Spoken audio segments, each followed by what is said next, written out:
Criticality आणि डिस्कंटेनमेंट हे दोन शब्द आपली आयडिया व्हॅलिडेट करताना अत्यंत इम्पॉर्टंट आहे. क्रिटिकॅलिटी म्हणजे डेस्परेशन, कस्टमरला ती किती आत्यंतिक गरज आहे तुमच्या आयडियाची किंवा तो प्रॉब्लेम सॉल्व्ह करायची.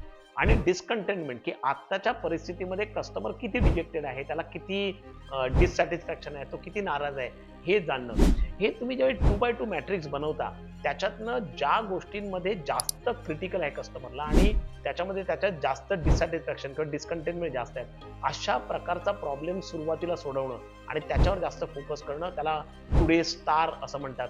तर that is something which is important. ज्या गोष्टी क्रिटिकल नाहीत किंवा त्यामध्ये जास्त डिस्कंटेनमेंट मिळालं तरी चालेल, नाही तरी ओके, म्हणजे एक्झिस्टिंग सोल्युशनमध्ये कस्टमर हॅपी आहे, अशा प्रकारच्या आयडियाजमध्ये तुम्ही जर का फोकस केलं तर तुम्ही त्याच्यामध्ये जास्त वेळ घालवाल आणि त्याच्यामध्ये स्वतःचं इनोव्हेशन बिल्ड करता आलं तर गोष्ट चांगली, परंतु जर का ते नाही करता आलं तर तुमचा बिझनेस रसातळाला जाऊ शकतो.